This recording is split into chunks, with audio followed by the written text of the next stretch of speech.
नमस्कार दोस्तों, स्वागत है आप सभी के लर्न विद धीरज सर पे। आज हम मॉडल सेट जो कि आपके क्लास 10th के लिए भी बिहार बोर्ड द्वारा रिलीज़ किया गया है, इसका मैथ्स का पूरे 100 ऑब्जेक्टिव को कवर करने वाले हैं इस वीडियो में। तो आप सभी लोगों से रिक्वेस्ट है, हाँ ये वीडियो थोड़ा बड़ा हो सकता है बिकॉज हम इसमें पूरे 100 ऑब्जेक्टिव को कवर करने जा रहे हैं। तो आप सभी पेशेंस के साथ इस सारे को कंप्लीट करिए। और इतना तो है कि आपको बहुत सारे ऐसे प्रश्न होंगे जो डायरेक्ट इसी मॉडल पेपर से एग्ज़ाम में देखने को मिल सकते हैं। तो आइए हम अपनी सीरीज को शुरू करते हैं। ओके, सो इस मॉडल पेपर का आपका पहला प्रश्न है कि 92/115 का सरलतम रूप है। तो देखिए, आप इसे कर सकते हैं 92/115 का सरलतम रूप बोल रहा है याद करने के लिए। तो आप इसको 23 से अगर करिएगा तो 23 चौका 92 और 23 पंजे 115, यानी कि क्या आ जाएगा आपके पास 4/5। तो यानी कि आपका यहाँ पे विकल्प हो जाएगा बी। नेक्स्ट क्वेश्चन है आपका कि दो परिमेय संख्याओं के बीच में अधिकतम कितनी परिमेय संख्या हो सकती है। तो आंसर हो जाएगा इसका अनंत। नेक्स्ट क्वेश्चन है आपका कि निम्नलिखित में किसका दशमलव प्रसार शांत है। तो देखिए, शांत है तो ये चीज़ फाइंड करने के लिए हमें पता है कि जो परिमेय संख्या हमारा होता है ये P/Q के रूप का होता है। अगर इसका दशमलव प्रसार शांत है तो इस Q का जो वैल्यू है ये 2 के पावर n और 5 के पावर m के रूप का होना चाहिए। ठीक है, तो यहाँ पे अगर हम देखें तो ये 15/1600 को अगर हम फाइंड करते हैं तो 1600 को अगर आप इसका फ्रैक्शन करिएगा तो आपको यहाँ से क्या फाइंड होगा, देख लीजिए। हम इसे लिख सकते हैं 16 गुने 100। अच्छा, 16 गुने 100, एक मिनट, आइए 16 गुने 100, तो यहाँ से हम 100 को लिख सकते हैं क्या, ये 16 तो हम रहने देते हैं, गुने 100 को लिख सकते हैं 4 गुने 25। चलिए, तो 4 गुने 16 यानी कि यहाँ से हमारा आ जाएगा 2 का पावर 4 गुने 2 का पावर 2 गुने 5 का पावर 2। तो यहाँ से आप अगर इसे कैलकुलेट करते हैं तो आपके पास आ जाएगा 2 का पावर 6 गुने 5 का पावर 2, यानी कि देखिए 2 के पावर n और 5 के पावर m का। चलिए मैं इसका थोड़ा सा मार्कर चेंज कर ले रहा हूँ। तो यहाँ देख लीजिए, ये इस तरीके से आपको फाइंड हो जाएगा। तो इसके लिए आपका आंसर क्या हो जाएगा, आंसर हो जाएगा यहाँ पे विकल्प सी, विकल्प सी। चलिए नेक्स्ट क्वेश्चन है हमारा कि बहुपद dy² प्लस by, बहुपद dy² plus by plus a के शून्यकों का गुणनफल क्या हो जाएगा। अच्छा देखिए, शून्यकों के गुणनफल के लिए जो हमारा सूत्र होता है यानी कि अल्फा इंटू बीटा बराबर क्या हो जाता है हमारा, ये हो जाता है c/a। चलिए, तो यहाँ पे देखिए c का वैल्यू क्या है आपके पास, a है, यानी कि a/, और a का वैल्यू क्या है, देखिए यहाँ पे d है, तो a/d। तो इसके लिए आपके पास आंसर क्या हो जाएगा, ये हो जाएगा विकल्प नंबर डी। ठीक है दोस्त, चलिए नेक्स्ट क्वेश्चन हम लोग मूव करते हैं। पांचवा क्वेश्चन है कि √18 का परमयीकरण गुणांक क्या है। देखिए, परमयीकरण गुणांक, रेशनलाइजिंग फैक्टर। तो मैं एक बात आपको बताना चाहूँगा, जैसे कि आपके पास क्वेश्चन आ गया 1/√3 और आपको कह रहा है कि इसका परमयीकरण करिए, तो आप क्या करते हैं, √3 से ऊपर और √3 से नीचे गुना कर देते हैं, तो यानी कि इसका परमयीकरण गुणांक क्या हो गया, √3 ही हो गया। इसी प्रकार से √18 का परमयीकरण गुणांक क्या हो जाएगा, √18। चलिए नेक्स्ट क्वेश्चन पर हम लोग मूव करते हैं। क्वेश्चन है कि सबसे छोटी अभाज्य संख्या है। तो ये तो खैर बताने वाली बात ही नहीं है। इसका आंसर हो जाएगा आपका विकल्प 2, बी की 2। नेक्स्ट क्वेश्चन है आपका a बराबर BQ प्लस आर, a बराबर BQ प्लस आर, जहाँ a और b धनात्मक पूर्णांक हो तो r का मान क्या हो सकता है। देखिए, ये क्वेश्चन आपने कई बार किया होगा, मैं एक बार फिर आपको समझा दे रहा हूँ। अगर आप भाग लगाते हैं, सपोज आपने 4 से भाग लगाया है 11 में, तो आपने लगाया कितने मरतबा, आपने यहाँ पे लगा दिया 3 मरतबा, तो हो गया 2 मरतबा, तो 4 दूनी 8, आपके पास शेषफल क्या आ गया 3। तो देखिए, ये मेरे पास क्या होता है, ये 11 हो गया a, ये है b, 2 हो गया q और 3 हो गया r। तो देखिए 3 जो है क्या है, इस 4 से छोटा है, यानी कि हम कह सकते हैं जो मेरा शेषफल यानी कि जो हमारा r है वो क्या हो सकता है, b से क्या हो सकता है दोस्त, छोटा हो सकता है। तो r b से छोटा है। तो देखिए इस तरीके का कोई विकल्प हमें दिख रहा है क्या? हाँ दिख रहा है ना, ये आपका विकल्प सी, क्या r जो है b से छोटा है। ठीक है, आइए नेक्स्ट क्वेश्चन पर हम लोग मूव करते हैं। नेक्स्ट क्वेश्चन है हम लोगों का कि निम्नलिखित में कौन परिमेय संख्या है। एक मिनट, नेक्स्ट है निम्नलिखित में कौन परिमेय संख्या है। तो देखिए ये तो साफ साफ दिख रहा है, यहाँ से अगर आप करेंगे तो √5 से √5 कैंसिल आउट हो जाएगा, सिर्फ बच जाएगा 6। और आपको पता है कि ये 6 जो होगा, ये 6 जो होगा क्या हो जाएगा, एक परिमेय संख्या हो जाएगा, अतः विकल्प डी। नेक्स्ट क्वेश्चन है द्विघात बहुपद x² + 12x + 35 के शून्यक हैं। अच्छा, x² + 12x + 35 के शून्यक क्या है? तो इसे फाइंड करने के लिए हम क्या कर सकते हैं, देखिए आइए इस क्वेश्चन को थोड़ा सॉल्व कर लेते हैं। हाँ, x² + 12x + 35। अच्छा, इसे देखिए इस तरीके से लिख सकते हैं क्या, x² को हम ऐसे लिख देंगे x² + 7x + 5x + 35। ठीक है, इस तरीके से कर सकते हैं। यहाँ से हम कॉमन लेंगे, ये क्या हो जाएगा, x को कॉमन लेंगे तो x + 7 प्लस यहाँ से 5 को कॉमन लेंगे तो x + 7। ठीक है, आइए अच्छा यहाँ से अगर हम x + 7 को बाहर निकाल लेंगे तो अंदर भी क्या बच जाएगा, x + 5। तो आपको दिख रहा है x का वैल्यू क्या आ रहा है, -7 और -5, यानी कि x का दोनों मान कैसा आ रहा है, ऋणात्मक आ रहा है। तो इसके लिए हमारा विकल्प क्या हो जाएगा, देखिए बी। ठीक है, आइए नेक्स्ट क्वेश्चन पे हम लोग मूव करते हैं। अगला प्रश्न है कि निम्नलिखित में कौन अपरिमेय संख्या है। अच्छा, अपरिमेय संख्या कौन, जिसका पूरा का पूरा वर्गमूल ना हो। तो आपको पता है 289 का तो हो जाएगा, 196 का भी होगा, 121 का भी होगा। लेकिन आपके पास एक क्वेश्चन है, एक विकल्प है, जैसे कि √27। तो √27 का पूरा वर्गमूल नहीं ज्ञात किया जा सकता, अतः विकल्प हो जाएगा सी। नेक्स्ट क्वेश्चन है बहुपद 5y² - 25 के शून्यक हैं। अच्छा, इसके शून्यक कैसे निकालते हैं, हमें पता है कि हम क्या कर देंगे, सिंपली 5y² - 25 को क्या कर देंगे, 0 के बराबर लिख देंगे।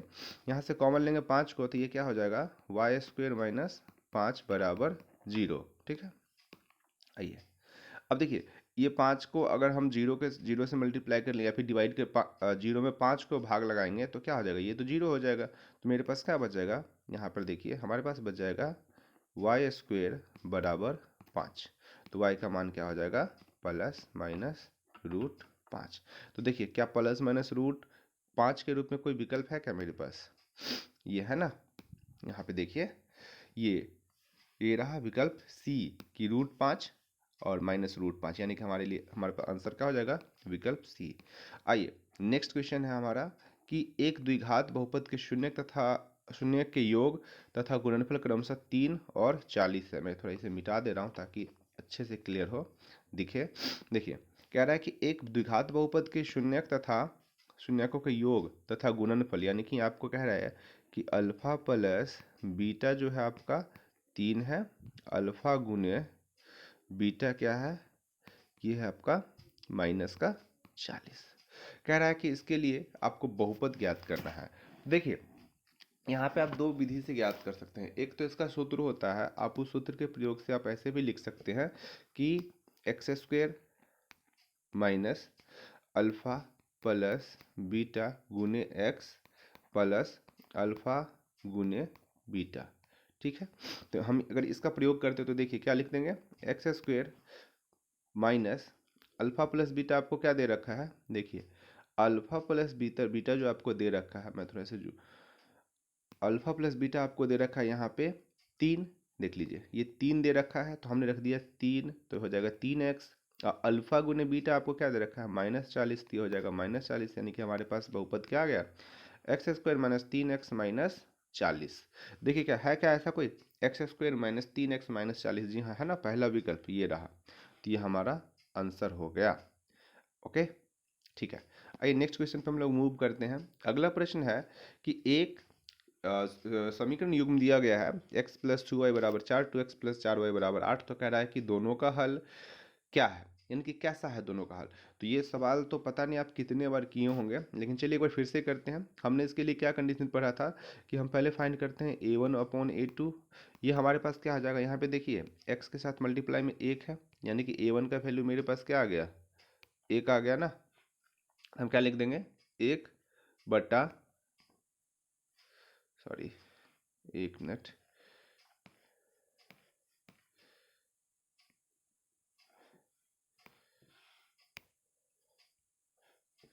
ओके।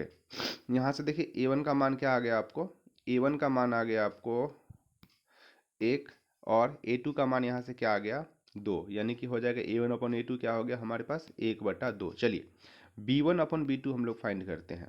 तो b1/b2 कैसे लिख लेंगे, तो b1/b2, यहाँ से देखिए b1 का वैल्यू क्या आ रहा है, देखिए y के साथ मल्टीप्लाई 2 है, प्लस का 2 है, ध्यान रखिएगा चिन्ह का बिल्कुल ध्यान रखना है। प्लस का 2 भागा यहाँ पे y के साथ देखिए मल्टीप्लाई में क्या है प्लस का 4, 2 एकम 2, 2 दूनी 4, यानी कि ये भी क्या हो गया 1/2। अगला हम लोग करते हैं c1। तो देखिए ये 4 प्लस का अगर इधर आएगा तो ये हो जाएगा माइनस का 4, ये 8 प्लस का अगर बराबर किस तरफ आएगा ये हो जाएगा माइनस का 8, यानी कि हम लोग क्या लिख सकते हैं, चलिए लिखते हैं c1/c2 बराबर माइनस का 4 बटा माइनस का 8, माइनस से माइनस कैंसिल आउट हो जाएगा, 4 एकम 4, 4 दूनी 8, ये भी क्या हो रहा है 1/2। यानी कि यहाँ पे देखिए एक चीज़ आपको दिख रहा है, मैं थोड़ा सा इसे इस तरीके से सेट कर लेता हूँ ताकि आपको सारा चीज़ दिखे। देखिए a1/a2 1/2 है, b1/b2 भी 1/2 है, c1/c2 भी 1/2, यानी कि तीनों बराबर है ना। और जब तीनों बराबर होगा तो आपको पता है कि ये कौन सा रेखा होता है, पता है ना क्या होगा इसका, इसके अनगिनत हल होंगे। और अनगिनत हल कब होता है, जब रेखा क्या हो जाए, समपाती हो जाए, यानी कि एक ही रेखा के ऊपर दूसरा रेखा भी हो जाए, ऐसी स्थिति में अनगिनत हल होंगे। यानी कि मैं इसे थोड़ा सा यहाँ पे डिलीट कर दे रहा हूँ, ये देखिए ये आपका विकल्प क्या हो जाएगा, सी, सॉरी डी, अनगिनत हल। ठीक है। अच्छा, जो बच्चे इंग्लिश मीडियम के हैं, यहाँ पे क्वेश्चन इंग्लिश में ही मेंशन है। अगर आपको इस पीडीएफ की आवश्यकता हो तो आप हमें कमेंट करके ज़रूर बताएं, मैं आपको पीडीएफ शेयर कर दूंगा। ओके, नेक्स्ट क्वेश्चन है हमारे पास, देखिए यदि बहुपद ए स्क्वेयर प्लस ए एक्स माइनस बी के शून्यक एक दूसरे के व्युत्क्रम हो तो बी का मान क्या होगा। एक मिनट, मैं इसे अभी हल करता हूँ, ध्यान दीजिए। ओके, क्वेश्चन है हमारा कि एक बहुपद ए एक्स स्क्वायर प्लस ए एक्स माइनस बी के शून्यक एक दूसरे के व्युत्क्रम हो। देखिए शून्यक यानी कि अल्फा और बीटा, शून्यक यानी कि अल्फा और बीटा। अच्छा एक बात बताइए, अल्फा को अगर हम कंसिडर कर ले एक्स, तो कह रहा है कि उसके व्युत्क्रम है ना, तो बीटा को क्या लिख लेंगे, 1/x, कोई दिक्कत नहीं है, 1/x लिख सकते हैं क्या। चलिए अब यहाँ से एक बात बताइए, हम अगर आपसे बोले कि मूलों का गुणनफल, तो आप मूलों का गुणनफल क्या लिख देंगे, मूलों का गुणनफल बराबर क्या लिख देंगे, c/a, लिख सकते हैं ना। ठीक है, ओके। देखिए जरा मैं इसे इधर करता हूँ, मैं पेन का जो इंक है उसका कलर चेंज कर लेता हूँ। ठीक है, अब यहाँ पे देखिए c/a है, तो ओके आइए हम लोग पहले ये देख ले कि c क्या है इसमें और a क्या है। तो यहाँ पे देखिए c क्या है आपके पास, माइनस का b, सॉरी एक मिनट दोस्त, c है माइनस का b, यानी कि हम c की जगह क्या रख सकते हैं, अल्फा गुने बीटा, यानी कि अल्फा का मान तो हमने पहले यहाँ से रख लिया x, गुने बीटा का मान रख लिया हमने 1/x, और ये बराबर है c/a। तो c का मान है, देखिए c का मान है आपका माइनस,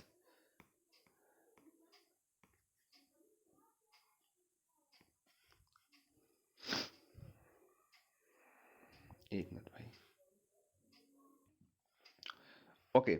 यहाँ पे देखिए हमारे पास अल्फा का मान हो गया x, बीटा का मान हो गया 1/x, ये बराबर हो जाएगा किसके, ये बराबर हो जाएगा आपके c/a के। तो यहाँ से देखिए c का मान क्या है -b, तो हम लिख देंगे -b बटा a का मान क्या है आपके पास, तो a का मान देखिए x², यानी कि x² मल्टीप्लाई क्या है 1, तो -b/1। ठीक है, चलिए x से x क्या हो जाएगा, कट जाएगा। अच्छा इस एक का इधर मल्टीप्लाई कर लेते हैं हम लोग, क्या बच जाएगा 1, और यहाँ से माइनस हटाएंगे तो b का मान क्या आ गया हमारे पास, b बराबर आ गया -1। ठीक है, कितना आसान सा सवाल था। यानी कि इसके लिए विकल्प हो जाएगा आपका, क्या हो जाएगा, b। विकल्प हो जाएगा आपका v। ओके, आइए नेक्स्ट क्वेश्चन पे हम लोग मूव करते हैं। अगला प्रश्न है हमारा कि एक अर्धवृत्त का कोण होता है। तो ये तो बड़ा ही आसान प्रश्न है कि एक अर्धवृत्त का कोण क्या होगा। तो एक अर्धवृत्त का जो कोण होता है वो होता है आपका 90 डिग्री का। ओके, नेक्स्ट क्वेश्चन पे हम लोग मूव करते हैं कि द्विघात समीकरण x square plus b x plus c बराबर 0, जहाँ a is not equal to 0 के वास्तविक मूल नहीं है यदि। अच्छा, वास्तविक मूल नहीं होगा तो हमने पढ़ा है जब आपका B square minus 4ac is less than 0, जब ये 0 से छोटा है ऐसी स्थिति में क्या होगा, मूल वास्तविक नहीं होता है। तो देखिए ये विकल्प हमारे पास कहाँ है, ये रहा डी। ओके, आइए नेक्स्ट क्वेश्चन पे मूव करते हैं। अगला है कि यदि अल्फा प्लस बीटा दिए गए समीकरण या फिर समीकरण इतना के मूल हैं तो 1/अल्फा जोड़ 1/बीटा ज्ञात करना है। तो इसके लिए देखिए कुछ नहीं, आपको क्या करना है, इसका एलसीएम फाइंड कर लेना है। तो एलसीएम क्या हो जाएगा, अल्फा गुने बीटा, ये हो गया हमारा एलसीएम। अच्छा, एलसीएम जब ये हो गया तो इसका अगर आप भिन्न का जोड़ करेंगे तो यहाँ आ जाएगा बीटा प्लस अल्फा। अब देखिए कितना आसान ये सवाल बन गया है, ये सवाल अब कितना आसान हो गया है। ठीक है, तो यहाँ से देखिए हम क्या कर सकते हैं, हम यहाँ से कर सकते हैं क्या कि अल्फा प्लस बीटा फाइंड कर लेते हैं, अल्फा प्लस बीटा फाइंड कर लेते हैं। तो देखिए अल्फा प्लस बीटा क्या होता है भाई, -b/a। ठीक है, तो -b/a, तो देखिए b का यहाँ से क्या आएगा, -1, तो हम लिख देते हैं -1 बटा a का मान देखिए क्या है 2, तो 2 यानी कि -1/2, तो माइनस से माइनस कैंसल आउट हो जाएगा, यानी b बटा यानी कि अल्फा प्लस बीटा का मान कितना हो गया 1/2। तो हम यहाँ पे 1/2 को लिख देते हैं, बटा में अल्फा गुने बीटा, इसे हम हटा दे रहे हैं। ओके, आइए अल्फा गुने, इसलिए मैं मार्कर का कलर चेंज कर ले रहा हूँ। अल्फा गुने बीटा यानी कि अल्फा गुने जो बीटा, बीटा होता है आपका, ये क्या हो जाता है c/a। तो यहाँ से देखिए c का मान क्या है -6 और a का मान क्या है 2, तो हम क्या लिख सकते हैं -6/2। चलिए, क्या आप काटना चाहे काट सकते हैं, नहीं काटना चाहे तो कोई दिक्कत नहीं, यहाँ पे ये चीज़ आके कैंसिल आउट हो जाएगा। तो नीचे देखिए मूलों का गुणनफल है ना अल्फा गुने बीटा, इसका वैल्यू हम डालेंगे तो क्या आ जाएगा -6/2। देखिए ये 2 से 2 कैंसिल आउट हो जाएगा, तो आपके पास क्या बच गया, आपके पास बच गया अब यहाँ पे ये रहा, ध्यान दीजिए। देखिए यहाँ से माइनस, तो -1/6, ये हो गया आपका आंसर। देखिए ऐसा कोई विकल्प है क्या, -1/6। ओके, ठीक है, देखिए ये आपका विकल्प डी हो गया आंसर, साफ साफ दिख रहा है ये डी में -1/6 है। क्लियर है, आइए नेक्स्ट क्वेश्चन पे हम लोग मूव करते हैं। अगला क्वेश्चन है समांतर श्रेणी -3, 4, 11, 18 का 21वां पद है। तो 21वां पद क्या है, ओके देखिए कैसे निकालते हैं हम लोग 21वां पद। तो हमें पता है कि an बराबर क्या होता है, a plus n-1 into D, यही होता है ना। a का वैल्यू देखिए क्या है -3 प्लस n का वैल्यू क्या है, कितना पद निकालना है 21वां निकालना है ना, तो 21 - 1 गुने डी का वैल्यू क्या है, तो 11 में से 4 को घटा दीजिए, क्या आ जाएगा 7, तो 7 हो गया, यानी कि -3 प्लस 21 में से गया 20, 20 गुने 7 दूनी 14, 140, 140 में से 3 आप घटा दोगे, आंसर आ जाएगा 137, यानी कि 137, यानी कि विकल्प हो जाएगा आपका डी। क्लियर है, आसान आसान से सवाल हैं, आपको ज़्यादा मतलब कंफ्यूज नहीं होने क्वेश्चन को लेके। आपको हाँ एक चीज़ और, क्वेश्चन सारे के सारे करने हैं आपको, और आपको ज़्यादा प्रश्न जो ज़्यादातर क्वेश्चन होंगे एग्जाम में आपको ऐसे ही पैटर्न पे या फिर इसी टाइप के देखने को मिल सकते हैं, या फिर सेम टू सेम यही देखने को भी मिल सकते हैं। अगला प्रश्न है कि निम्नलिखित में कौन सा द्विघात बहुपद है। तो ये तो इतना सरल सवाल है दोस्त, द्विघात बहुपद देखिए हम लोग कभी कभी देख के कंफ्यूज हो जाते हैं, लेकिन ये नहीं है आपका, ये नहीं है आपका, ये नहीं है आपका, आंसर हो जाएगा ए। नेक्स्ट क्वेश्चन है आपका कि समांतर श्रेणी में कौन सा पद, एक श्रेणी दे रखा है, बोल रहा है कि इसमें कौन सा पद आपका 0 होगा। तो 0 होगा यानी कि आपका पास क्या दे रखा है भाई, एन का वैल्यू दे रखा है, एन बराबर 0 दे रखा है, अब वैल्यू डाल दीजिए 0 बराबर a plus n-1 into d. A का वैल्यू क्या है आपके पास, देखिए ए का वैल्यू 80 है ना, तो 80 प्लस n माइनस वन, तो n हमें तो पता नहीं है, n minus one into D, D का वैल्यू क्या है 76 में से 80 घटा दीजिए आप, आपका वैल्यू आ जाएगा -4। 80 इधर आके आ जाएगा -80 बराबर -4 गुने, एक मिनट, -4 गुने n माइनस वन, माइनस से माइनस कैंसिल आउट हो जाएगा, 4 से आप काटोगे 20 चौके 80, यानी कि n का वैल्यू क्या आ जाएगा, n बराबर क्या आ जाएगा 20 प्लस 1 इज इक्वल टू 21, यानी कि 21वां पद आपका क्या हो जाएगा यहाँ पे, देखिए आंसर हो गया आपका बी, कि 21वां पद इसका क्या है, 0 है, इस बहुपद, सॉरी इस समांतर श्रेणी का। ओके, ये रहा ऑप्शन बी। नेक्स्ट क्वेश्चन आपका कि इन जनरल टर्म एपी को कुछ इस तरीके कह रहा है कि in general term n A P is, यानी कि इस तरीके से आपको दे रखा है। देखिए हिंदी वाले बच्चे, यहाँ पे प्रश्न है कि यदि समांतर श्रेणी का सामान्य पद 6 माइनस 4n है तो इसका सारवंतर होगा, तो इसका सारवंतर क्या होगा। अच्छा, इसका सारवंतर फाइंड करने के लिए हम क्या कर सकते हैं, यहाँ से देखिए हम एक श्रेणी का निर्माण कर सकते हैं। अगर n का वैल्यू 1 डाल दें तो क्या हो जाएगा, 6 माइनस 4 को 1 से मल्टीप्लाई कर लीजिएगा तो 4, तो 6 माइनस 4 आपके पास पहला क्या हो जाएगा, 6 माइनस 4 यानी कि 2, ठीक है।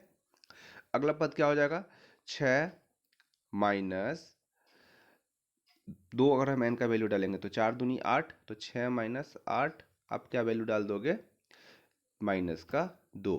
अच्छा, यहाँ पे देखिए हमारे पास एक्चुअली कह रहा है कि ये एपी में सीरीज है, तो हमारे पास a2 a1 फाइंड हो गया, तो हम सारवंतर निकालने के लिए क्या लिख सकते हैं, a2 माइनस का a1, तो a2 आपका है -2, a1 है 2, तो a2 -2 आंसर क्या आ जाएगा, -4। आपका विकल्प सी इसके लिए आंसर हो जाएगा, ठीक है। ओके, नेक्स्ट क्वेश्चन है हमारा, नेक्स्ट क्वेश्चन है हमारा कि एक मिनट, निम्नलिखित में कौन समांतर श्रेणी में है, तो समांतर श्रेणी में कौन है, इसे फाइंड करने के लिए देखिए क्या कर सकते हैं आप, पिछले पद से आगे वाला को क्या करिए, घटा लीजिए, पीछे वाले पद से आगे वाला पद को घटा लेना है हमें, सिंपली हमें फाइंड हो जाएगा। तो ये तो है नहीं, आपने इसको घटाया, देखिए 9 में से 3 गया तो 6, 6 में से 1 गया तो 5, ये भी नहीं आ रहा है, सॉरी 3 में से 1 गया तो 2, माफ करिएगा। यहाँ पे देखिए -6 में से अगर आप 4 को घटाते हैं तो क्या आ जाएगा, -6 -4 -10, 4 में से 2 को घटाते हैं 6 आ रहा है, ये भी नहीं हो रहा, तो बच गया कौन, सी, तो सी हमारा आंसर हो जाएगा, ठीक है। नेक्स्ट है हमारा कि मूल बिंदु के नियामक है। अच्छा, मूल बिंदु यानी कि ओरिजिन, ओरिजिन के नियामक क्या है, बच्चा को पता होगा, 0,0। नेक्स्ट क्वेश्चन है आपका 24 नंबर, यदि हमारा त्रिभुज ABC और PQ समरूप है तो कह रहा है कि QR बटा BC 2/3 हो तो एरिया ऑफ त्रिभुज PQ और एरिया ऑफ त्रिभुज ABC। तो आपको पता ही है प्रमेय कि अगर किसी त्रिभुज, कोई त्रिभुज समरूप है और उनके भुजा का अनुपात जो दिया गया है तो क्षेत्रफल का जो अनुपात होगा उसके भुजा के वर्ग के अनुपात के बराबर होगा, यानी कि इसके लिए आपका आंसर क्या हो जाएगा, 4/9। देखिए 2 का वर्ग 4, 3 का वर्ग 9, यानी कि हम लिख सकते हैं ना 2 का वर्ग 4/9, तो ये विकल्प हमारे पास तो एक ही जगह मिल रहा है, विकल्प ए में। नेक्स्ट क्वेश्चन है हमारा कि दी गई त्रिभुज में x का मान हमें ज्ञात करना है, तो x का मान देखिए कितना आसान सवाल है, बस कंफ्यूज कर रहा है आपको। हम क्या कर सकते हैं इसमें, देखिए यहाँ पे इतना सिर्फ याद करना है कि जो बाहर का जो कोण होता है ना, अंदर सामने वाले कोणों के क्या होता है, योगफल के बराबर होता था, अर्थात इसका मान कितना होगा, 110, 6 5 11 यानी कि 110। अब देखिए यह एक सरल रेखा है, P से लेकर अगर आप देखिएगा तो यह एक क्या है, सरल रेखा है, और सरल रेखा का कोण कितना होता है, 180 डिग्री का। चूंकि इतना कोण 110 है तो यह कोण कितना हो जाएगा, तो आप आराम से कह सकते हैं कि 180 माइनस 110 हो जाएगा, सर आंसर हो जाएगा 70 डिग्री। देखिए विकल्प सी। नेक्स्ट क्वेश्चन पे हम लोग मूव करते हैं। अगला प्रश्न है आपका कि बिंदुओं R 0,6 S 8,0 को मिलाने वाली रेखाखंड के मध्य बिंदु के नियामक क्या होंगे। अच्छा, यहाँ पे बोल रहा है कि आपको मध्य बिंदु निकालना है, तो मध्य बिंदु कितना आसान सा सवाल है। देखिए इसके लिए सूत्र क्या होता है मध्य बिंदु का, एक मिनट, ये रहा मध्य बिंदु का सूत्र क्या होता है, ये होता है x1 प्लस x2 बटे का 2 कॉमा y1 प्लस y2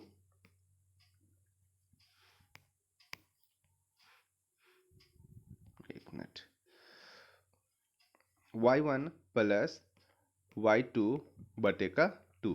अब यहाँ से देखिए x1 का मान क्या है आपके पास 0, x2 का मान क्या है 8, तो 0 प्लस 8 बटा 2 कॉमा एक्स y1 का मान क्या है 6, y2 का मान क्या है 0, तो 6 प्लस 0, 0 प्लस 8, 8 बटा 2 कॉमा 6 प्लस 0, 6 बटा 2, आंसर हो जाएगा 2 चौके 8, 2 तिया 6। यानी कि यहाँ से देखिए मैं पेन का कलर चेंज कर रहा हूँ, तो मेरे पास क्या आ गया 4,3। अब देखिए 4,3 विकल्प में है क्या कहीं? जी है ना, ये रहा चौथा विकल्प आपका, ये रहा आपका चौथा विकल्प, यानी कि डी आंसर हो गया मेरा। नेक्स्ट क्वेश्चन है आपका, आइए। कह रहा है कि बिंदु 4,6 8,2 के बीच की दूरी क्या है? अच्छा, दूरी का सूत्र क्या होता है? ये रहा आपके लिए दूरी का सूत्र। देखिए ये होता है under root x1 minus x2 का whole square plus plus y1 minus y2 का होल स्क्वायर। ये प्लस है बाहर में, ठीक है। चलिए यहाँ से देखिए, आप अगर इसे फाइंड करिएगा तो x1 का वैल्यू पुट करिए, क्या हो जाएगा भाई? x1 का वैल्यू हो जाएगा, यहाँ से देखिए x1 हो गया हमारे पास क्या 4, x1 हो गया आपके पास 4, तो हम लिख सकते हैं क्या 4 माइनस 8 का होल स्क्वायर प्लस, अब देखिए y1 क्या है 6, तो 6 माइनस y2 क्या है 2, 2 का होल स्क्वायर, 2 का होल स्क्वायर। यहाँ से देखिए 4 में 60 गया तो -4 का वर्क करेंगे तो क्या हो जाएगा ये 16, प्लस 6 में से 2 गया तो 4, 4 का वर्क करेंगे तो 16, और ये स्क्वायर रूट 16 16 32। अच्छा 32 को तो हम ऐसे भी तो लिख सकते हैं, देखिए 2, 32 को हम ऐसे लिख लेते हैं 2 गुने 16 स्क्वायर रूट, 16 का वर्गमूल क्या हो जाएगा 4, अंदर क्या बच जाएगा √2, तो 4√2। देखिए आंसर है क्या कहीं पे 4√2? जी हाँ, ये रहा आपका पहला विकल्प 4√2।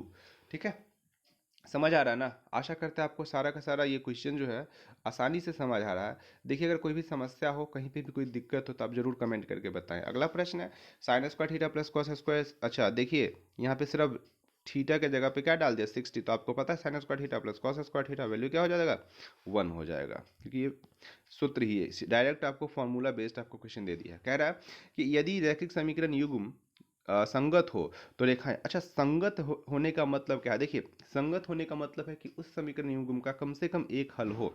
एक हल कम से कम होने के लिए या तो वो प्रतिच्छेदी रेखा होगा या फिर वो संपाती रेखा भी होगा, क्योंकि संपाती में भी तो हल हो रहा है। लेकिन अगर आपका रेखा समांतर है तो ऐसी स्थिति में इसका कोई हल नहीं है, तो यही दो कंडीशन है जहाँ पे हल हो सकता है। तो इसके लिए देखिए आपका विकल्प क्या दिख रहा है, विकल्प दिख रहा है डी, प्रतिच्छेदी या फिर संपाती रेखा। नेक्स्ट क्वेश्चन है बिंदु -6, -5/2 किस पाद में स्थित है? ऐसे क्वेश्चन के लिए देखिए यहाँ पे ध्यान रखिएगा, आपका पहला पाद जो होता है दोनों प्लस का है, दूसरा पाद में यहाँ पे क्या हो जाता है आपका,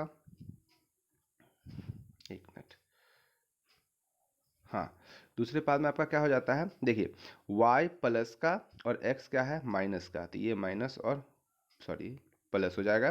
तीसरा पाद में क्या है दोनों माइनस माइनस हो जाते हैं, और चौथे पाद में देखिए क्या है x हो जाता है प्लस और y हो जाता है माइनस। तो यहाँ पर देखिए x और y दोनों माइनस का है, ठीक है x और y दोनों माइनस का है।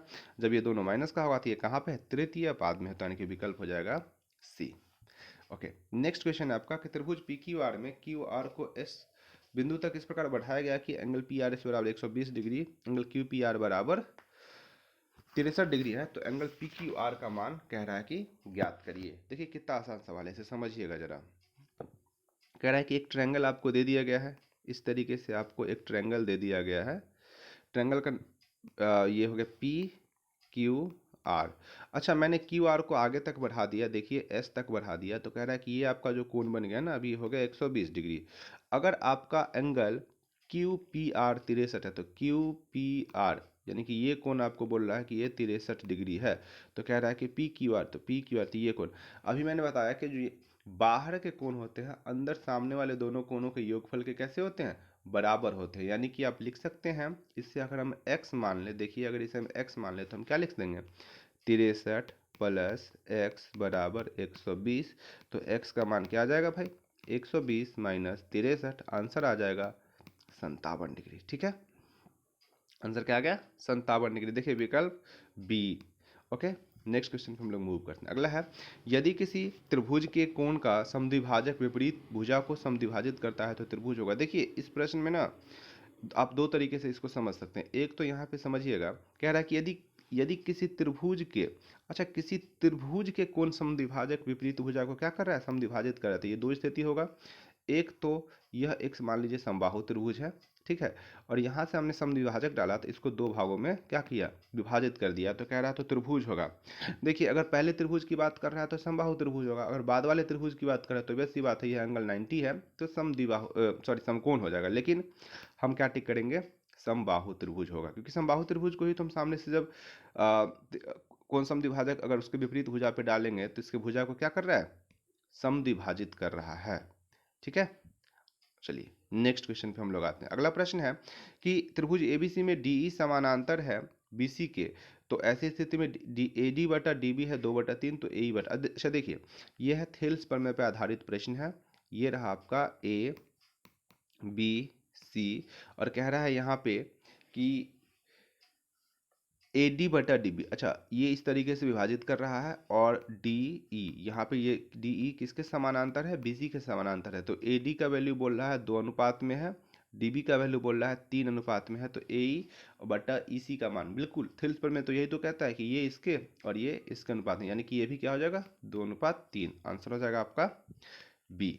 ठीक है, चलिए नेक्स्ट क्वेश्चन पे हम लोग मूव करते हैं। अगला है, यदि त्रिभुज ए बी सी तथा डी ई एफ में ए बी बटा डी ई बराबर हो तो समरूप होंगे। तो ये समरूप होंगे जब, अच्छा देखिए ये एस ए एस समरूपता का प्रमेय प्रमेय का नियम है। कह रहा है कि एक त्रिभुज ए बी सी है, दूसरा त्रिभुज डी ई एफ है। तो इसे जरा समझिएगा, एक त्रिभुज हमारा हो गया A B C, A B C है, दूसरा है त्रिभुज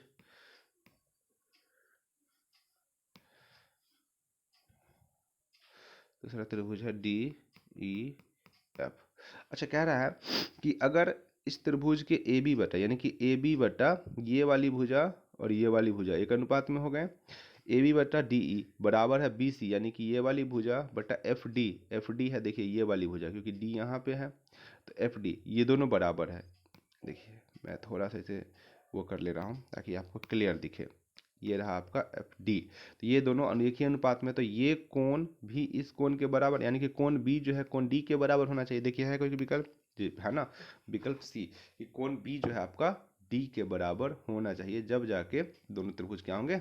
समरूप होंगे। अब अगला प्रश्न है, कह रहा है कि दी गई आकृति में पी क्यू जो है आपका केंद्र ओ केंद्र वाले वृत्त की स्पर्श रेखा है। यदि ओ क्यू बराबर 3 है, ओ क्यू ये है आपका 3 बोल रहा है।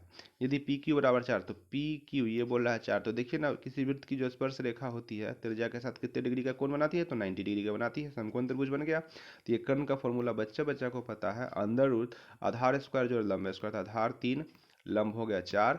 तो आप इसे हल कर दीजिए, आंसर हो जाएगा 25 बराबर 25 का वर्गमूल 5, यानी कि आंसर हो गया आपका विकल्प कौन सा है? ये देख लीजिए, विकल्प सी। ठीक है, नेक्स्ट क्वेश्चन पे मूव करते हैं हम लोग। अगला प्रश्न है आपका, एक्स अक्ष से बिंदु 8,12 की दूरी क्या है? अच्छा ये प्रश्न, इसमें बच्चे कंफ्यूज हो सकते हैं।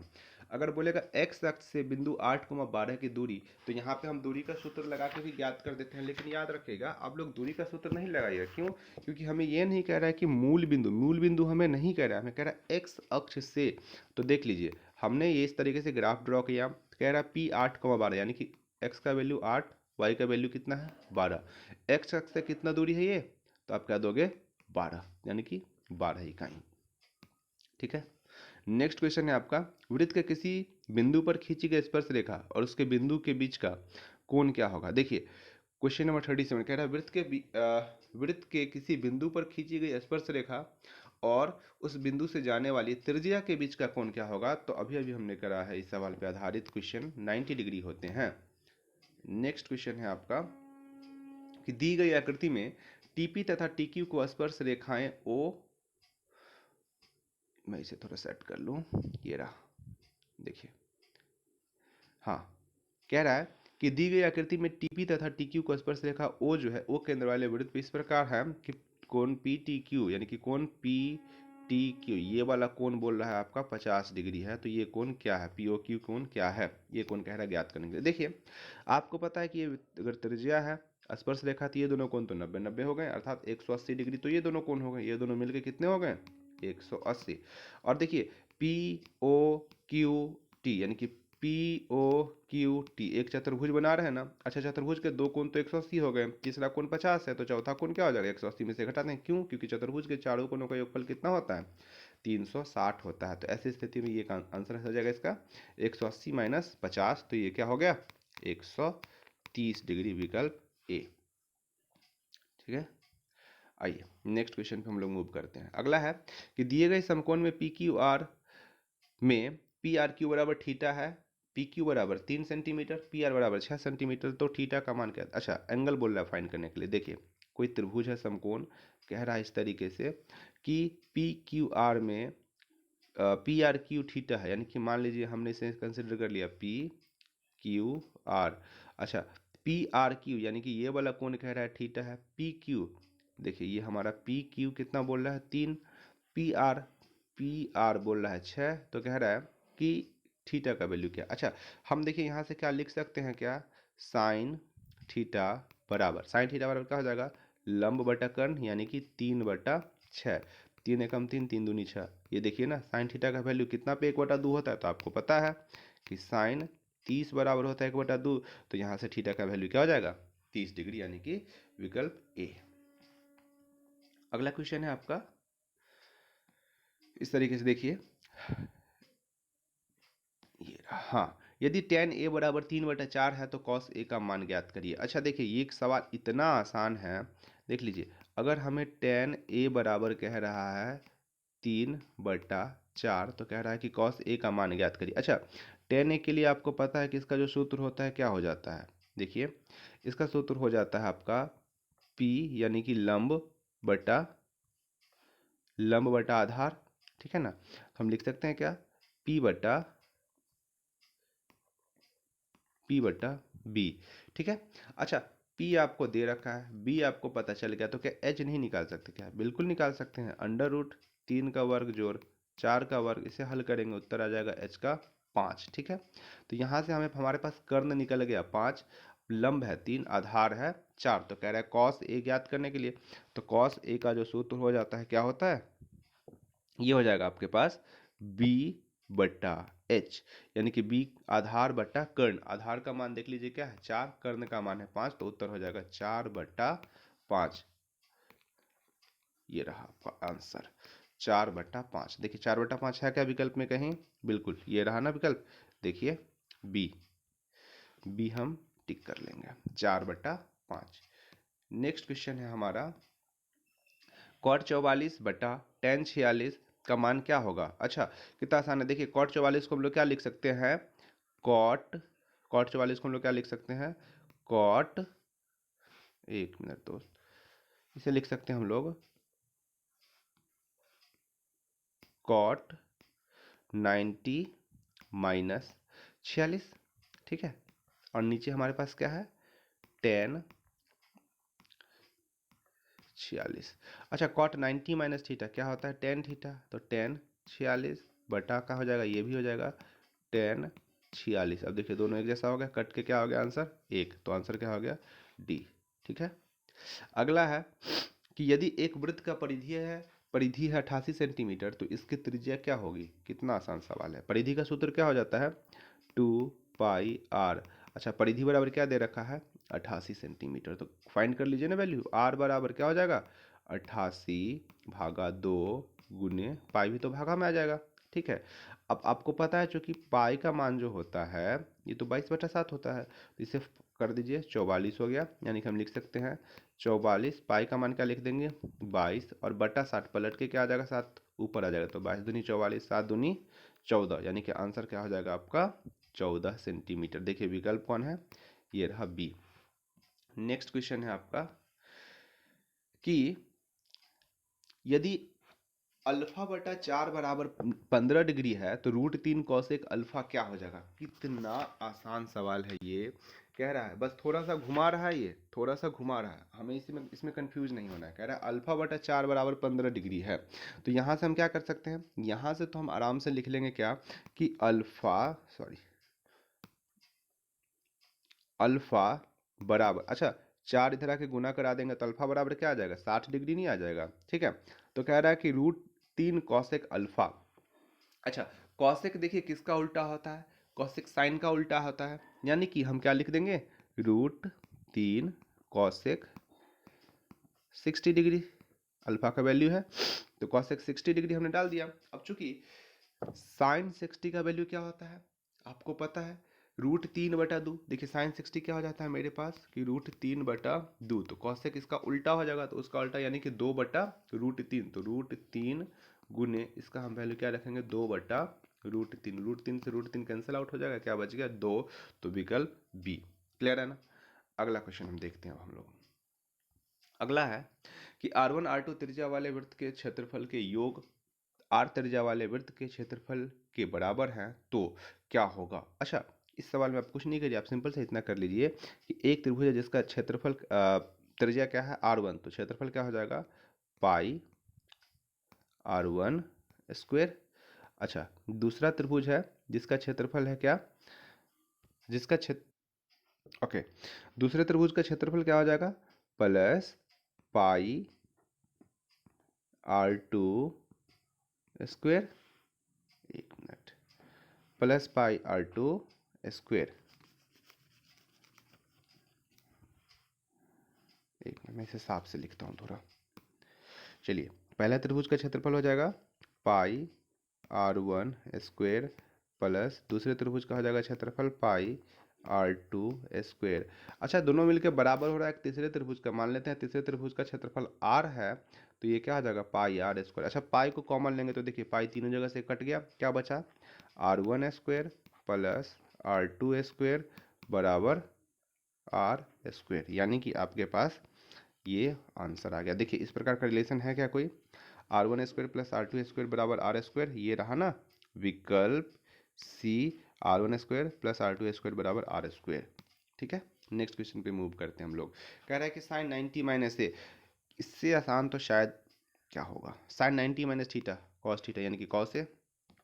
अगला है एक 15 मीटर लंबी सीढ़ी एक ऊर्ध्वाधर दीवार से के शीर्ष तक पहुंचती है यदि दीवार के साथ 60 डिग्री। देखिए एक सीढ़ी है जिसकी लंबाई क्या है, जिसकी लंबाई है 15 मीटर और वो एक ऊर्ध्वाधर दीवार के साथ सटती है, यानी कि इस तरीके से, थोड़ी डायग्राम अच्छी नहीं बनी अभी, चलिए सही से बनाने का प्रयास करता हूँ। एक इस तरीके से मान लीजिए ये सीढ़ी है, ये सीढ़ी की लंबाई है 15 मीटर और कह रहा है कि ऊर्ध्वाधर दीवार के शीर्ष तक पहुंचे और दीवार के साथ, मान लीजिए ये आपका दीवार है, ये आपका दीवार है, तो इसके साथ कितना डिग्री का कोण बना रही है, इसके साथ 60 डिग्री का कोण बना रही है। ठीक है, चलिए अब कह रहा है तो दीवार की ऊंचाई ज्ञात करिए, यानी कि अगर हम यहाँ से या फिर अगर हम इसे थीटा मानेंगे, दीवार की ऊंचाई ज्ञात करने के लिए हम क्या लिख सकते हैं कॉस थीटा, यानी कि आप ऐसे लिख दीजिए कॉस कॉस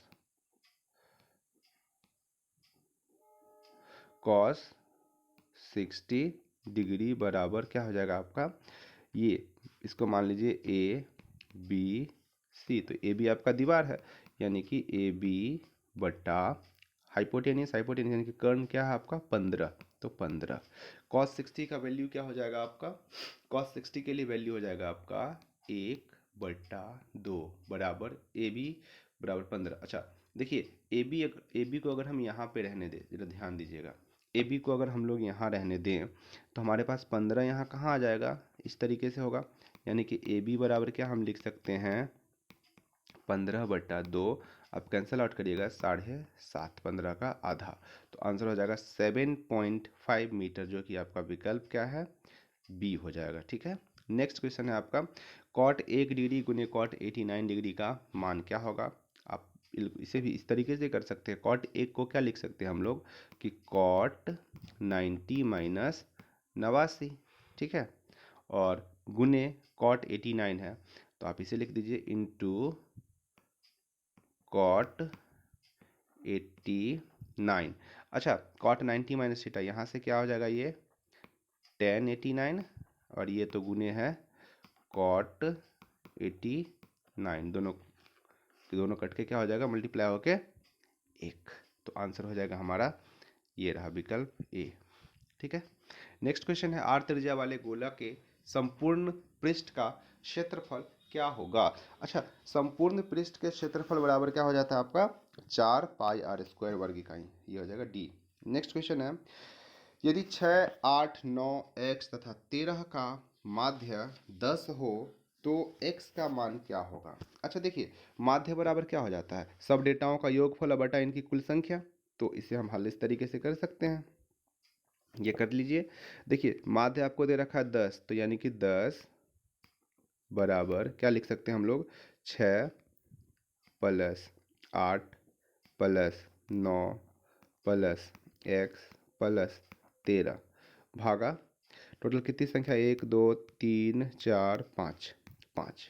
अच्छा, 10 बचे 50 बराबर, इसे अगर हम जोड़ते हैं तो क्या आ रहा है, 6 8 9 13, टोटल जोड़ने पे 36 प्लस x।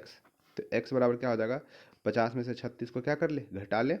तो x बराबर 50 माइनस 36, आंसर आ गया आपका 14, यानी कि x का मान क्या आ गया, 14। ये विकल्प देखिए कहीं है क्या, विकल्प डी, आंसर हो गया 14। नेक्स्ट क्वेश्चन है आपका, धैर्य से बने रहिएगा। देखिए 50 प्लस, यानी कि आपके टोटल 51 क्वेश्चन कंप्लीट हो चुके हैं। अब हम 52वां प्रश्न पे मूव करने वाले हैं। ये क्वेश्चन है आपका कि यदि शंकु की ऊंचाई और त्रिज्या शंकु की ऊंचाई और त्रिज्या को क्या कर दी जा रही है, दोगुनी कर दी जा रही है, तो शंकु के आयतन क्या होगा, इसे आप इस तरीके से फाइंड कर सकते हैं। देखिए, प्रारंभिक आयतन की अगर हम बात करें तो प्रारंभिक आयतन शंकु की हो जाएगी 1/3 पाई आर स्क्वायर एच, एक minute, pi r square h. अच्छा, अब कह रहा है कि इसके त्रिज्या और ऊंचाई दोनों को 2 गुना कर देंगे। 2 गुना जैसे ही करेंगे तो ये आपका आर है, तो आर को 2 गुना करेंगे तो ये क्या हो जाएगा, 2r इसका वर्ग गुने ऊंचाई 2 गुना हो गया, तो अब हो गया ये 2h। देखिए ये कैंसिल आउट हो जाएगा, यहाँ से h से h कैंसिल आउट हो जाएगा, ये क्या बच जाएगा, आर स्क्वायर बटा 2 का वर्ग 4 गुने 2, 4 गुने 2 क्या हो जाएगा, देखिए इसका हो गया वर्ग 4, और ये हो गया 4 गुने 2 8, और आर स्क्वायर, आर सार कैंसिल आउट हो जाएगा, यानी कि पहले वाला का 1, दूसरे वाला का 8, यानी कि कितना गुना हो रहा है, 8 गुना, विकल्प डी। ओह सॉरी, माफ करिएगा।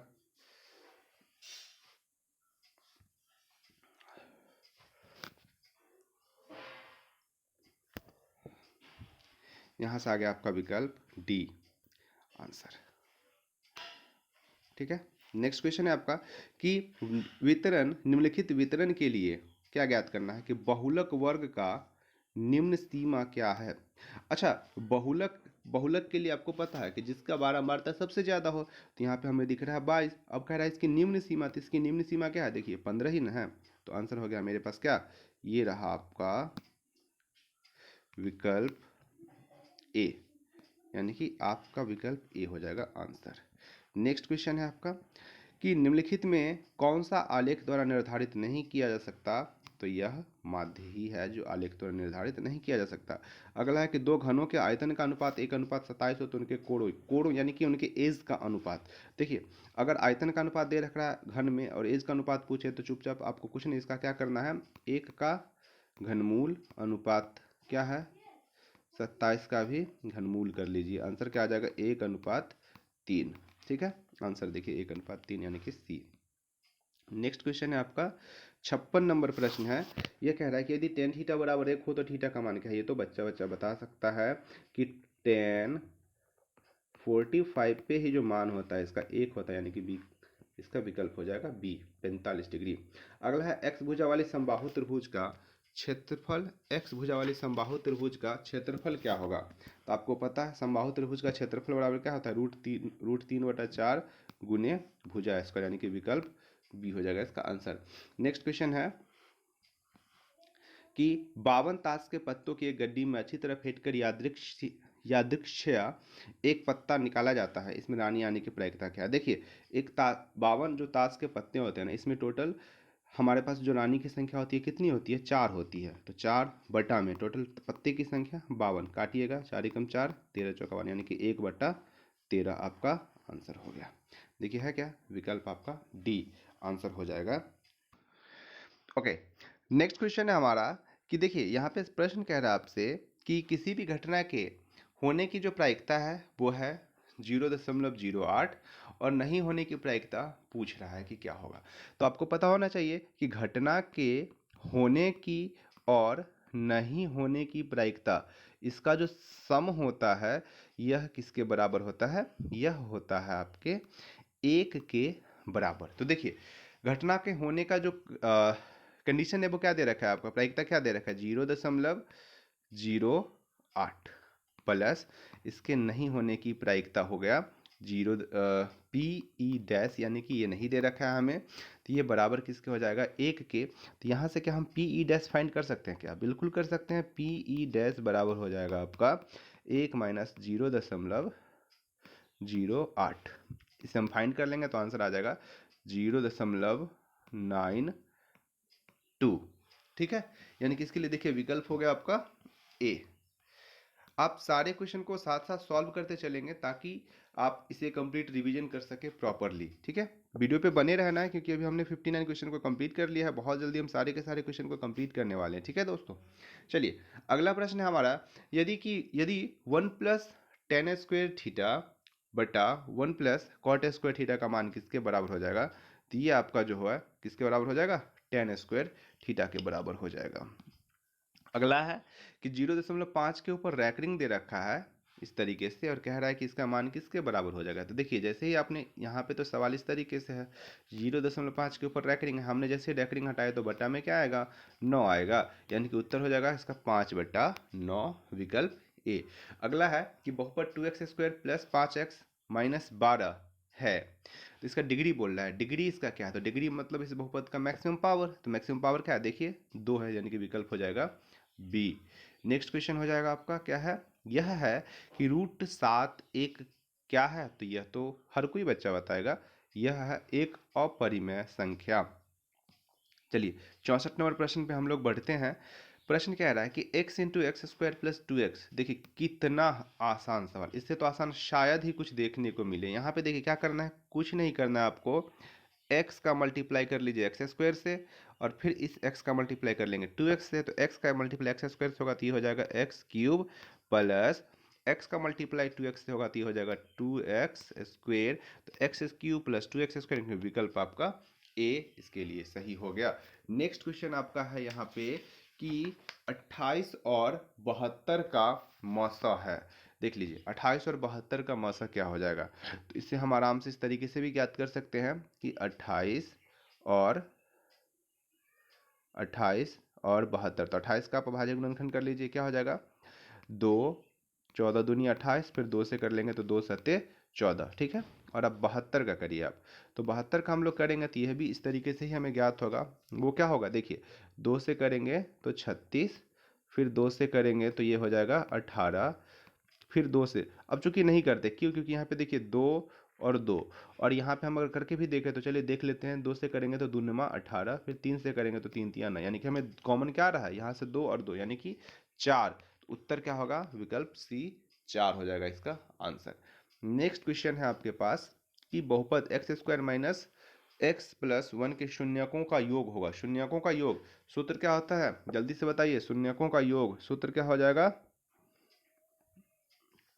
सूत्र हो जाएगा आपका माइनस बी बटा ए।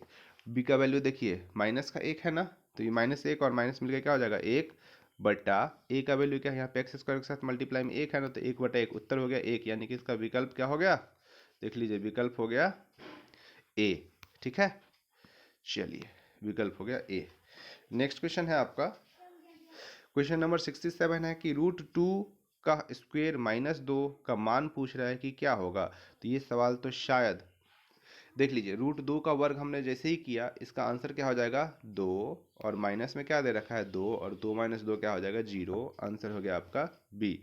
नेक्स्ट क्वेश्चन है x + y = 3, 3x - 2y = 4 के हल क्या होंगे।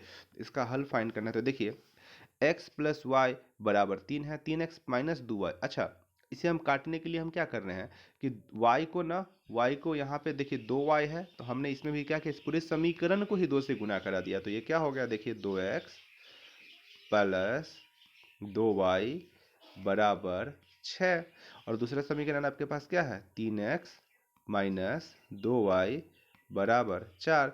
आप इसको जोड़ दीजिए, जैसे जोड़ा आपने ये कट गया, ये आ गया 5x बराबर 6 × 4 = 10, यानी कि x का वैल्यू क्या आ जाएगा 2। 5 दूनी 10, x का मान 2 आ गया। देखिए x का मान तो 2 एक ही जगह हमको दिख रहा है, ये रहा, बाकी जगह कहीं तो है नहीं, अतः विकल्प ए ही मेरा आंसर हो जाएगा। नेक्स्ट क्वेश्चन है, यदि बहुपद y² - x - 6 के शून्य का अल्फा तथा बीटा हो, तो अल्फा गुने बीटा का अल्फा मान कह रहा है, तो अल्फा गुने बीटा बराबर क्या हो जाता है आपका, ये हो जाएगा आपका c/a।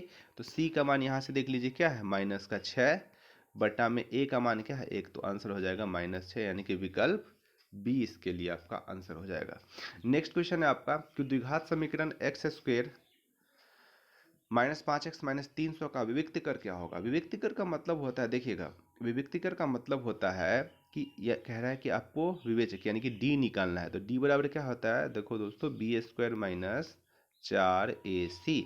b² का वैल्यू देखिए, b का मान यहाँ से 5 हम लेंगे, तो 5 × 25 - 4ac। a का मान 1 है और c का मान -300 है, तो इस वैल्यू को आप पुट कर लीजिए गुने -300।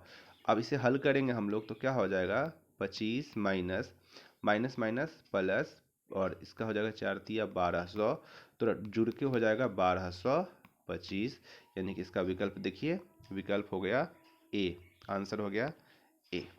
ठीक है। नेक्स्ट क्वेश्चन है, समांतर श्रेणी √18, √50, √98 और √162 का सार अंतर क्या है। देखिए ऐसे सवाल को करने के लिए ना आपको थोड़ा सा बस सोचना है कि √18 को हम क्या लिख सकते हैं। 18 को देखिए हम लोग कैसे लिख सकते हैं, 18 को हम लोग लिख सकते हैं क्या 9 × 2, और ये रूट में है, तो 9 का वर्गमूल 3 और √2। इसी तरीके से सबका यहाँ हो जाएगा 3 √2, 50 के लिए हो जाएगा आपका 5 √50, सॉरी 2, माफ करिएगा। अब देखिए अंतर हमें निकालना है ना, हमें सार्वंतर निकालना है, तो सार्वंतर के लिए क्या करेंगे, अंतिम वाला पद में से पहले वाले पद को घटाते हैं, तो 5 √2 में से 3 √2 को घटाएंगे, उत्तर आ जाएगा 2 √2। ठीक है। नेक्स्ट क्वेश्चन है, y² + 1/y² = 14 है, तो y + 1/y का मान क्या होगा, इस मान को ज्ञात करिए। देखिए इस सवाल को कुछ नहीं करना है, आपको क्या करना है समझिएगा। हमने लिखा y² + 1/y² प्लस, यहाँ पे देखिए 14 है ना, हम क्या कर रहे हैं कि दोनों तरफ जोड़ दे रहे हैं, तो 2 इधर भी जोड़ दिए और 2 इधर जोड़ेंगे, तो 14 और 2 क्या हो जाएगा, ये हो जाएगा 16, तो दोनों तरफ 2 जोड़ दिए, कोई दिक्कत नहीं है। यहाँ पे y से गुना कर लेते हैं और y से भाग लगा देते हैं, तो कट के देखिए ये तो एक ही हो जाएगा, फिर आपका ये और ये कट के एक ही हो जाएगा, तो यानी कि बच जाएगा क्या 2 यहाँ से।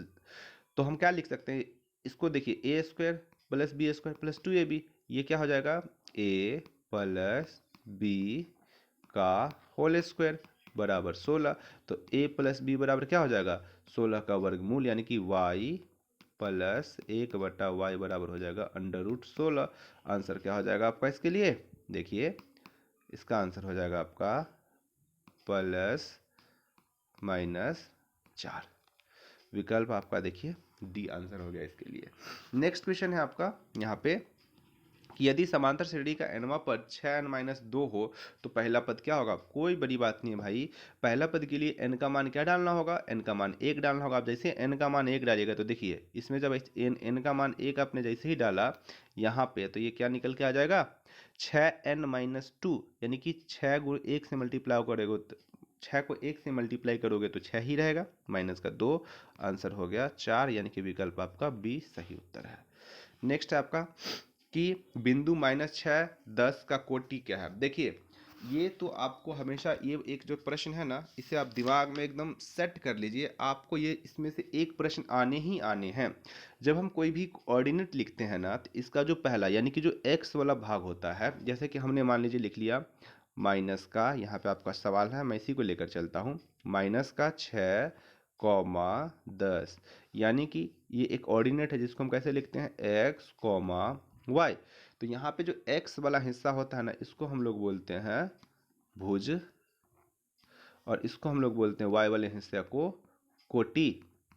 अब देखिए आपसे सवाल में क्या पूछ रहा है कि कोटि है, तो कोटि है यानी कि कोटि कौन हो जाएगा, माफ करिएगा,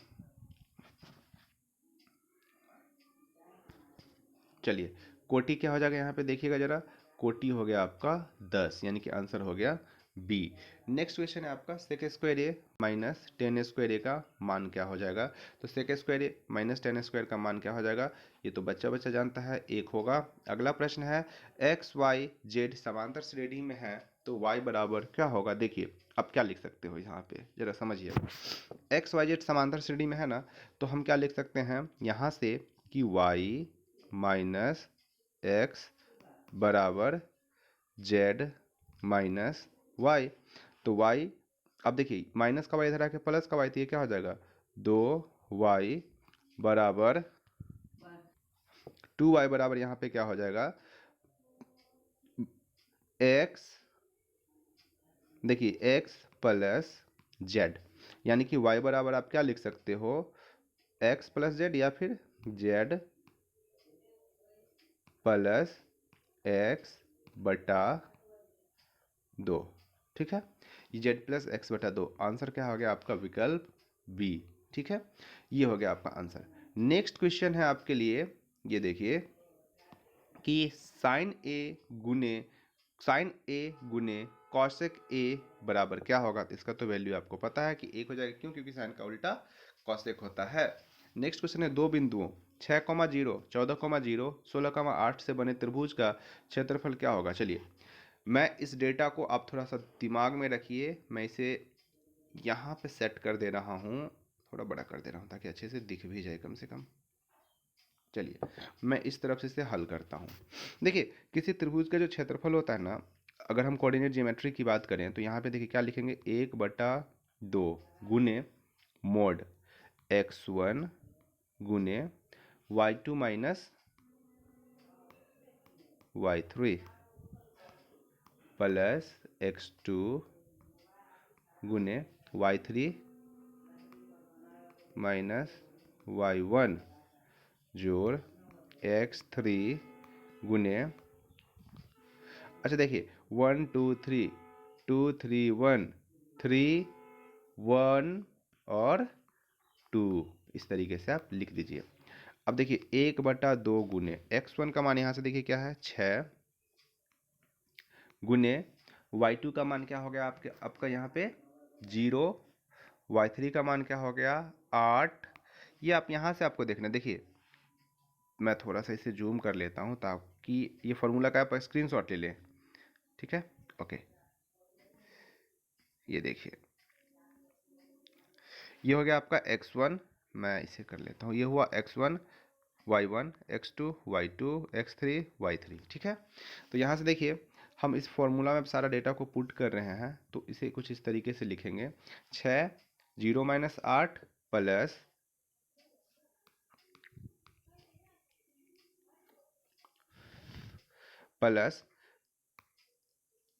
आपका हो गया 14 गुने, क्योंकि x2 का जो मान है 14 है, तो 14 गुने y3 का मान हो गया आपका 8 माइनस, और y2 का मान हो गया, सॉरी y1 का मान हो गया 0 प्लस x3 का मान हो गया आपका 16, और y1 और y2 दोनों का मान आपका हो जाएगा 0, यानी कि 0 0 माइनस 0, इस तरीके से। देखिए अब यहाँ पे हल करेंगे हम, ये तो क्या हो जाएगा 8 छक्का 48, यानी कि 1/2 गुने माइनस का 48 प्लस 14 8 112, तो 112, और ये तो हो गया 0। ठीक है, ये मॉड है, ध्यान रखिएगा। अब इसे अगर हम हल करते हैं तो आंसर क्या आ जाएगा, 112 में से हम 14 को घटा देंगे, क्या आ जाएगा 64, तो मॉड के बाहर निकाल देते हैं, तो 1/2 गुने 64 काटिएगा, 32 दूनी 64 यानी कि 32 स्क्वायर यूनिट आपका त्रिभुज का क्षेत्रफल आ रहा है। देखिए विकल्प है क्या? जी हाँ है, ये रहा आपका विकल्प ए। ठीक है, आप इसे एक बार फिर से समझ लीजिए, अगर कोई संदेह हो आप इसका स्क्रीनशॉट ले लीजिए। ठीक है, चलिए नेक्स्ट क्वेश्चन आ रहा है आएगा आपके पास, वो है कॉट 90 माइनस थीटा। तो कॉट 90 माइनस थीटा ऑप्शन हो जाएगा बी, टेन थीटा। अगला है कि त्रिभुज के शीर्षों के निर्देशांक x1 x2 x1 y1 x2 y2 x2 x3 y3 है, तो केंद्रक के निर्देशांक क्या हो जाएंगे? बेहद आसान, x1 plus x2 plus x3 बटा 3, y1 plus y2 plus y3 बटा 3, यानी कि आपका विकल्प बी हो जाएगा इसके लिए बिल्कुल सही जवाब। नेक्स्ट क्वेश्चन होगा आपका, यह है कि ओह माफ करिएगा, ये है कि sine 20 degree minus cos 70 degree का मान क्या हो जाएगा? तो ये आपका मान हो जाएगा 0 डिग्री। कैसे होगा जरा इसे भी आप समझ लीजिए। देखिए साइन 20 को हम लोग क्या लिख सकते हैं? साइन, ओहो माफ करिएगा, सॉरी, चलिए चलिए साइन 20 को हम लोग क्या लिख सकते हैं? साइन 90 माइनस 70, और माइनस में कॉस 70 तो दिया हुआ ही है। अच्छा साइन 90 माइनस 70 क्या हो जाएगा? कॉस 70 और माइनस ये कॉस 70 दे रखा है, दोनों कट के क्या हो गया? 0, यानी कि आंसर हो गया आपका बी। अगला प्रश्न है कि 1 माइनस कॉस 4a बराबर क्या होगा? देखिए इसे हम कैसे हल करेंगे,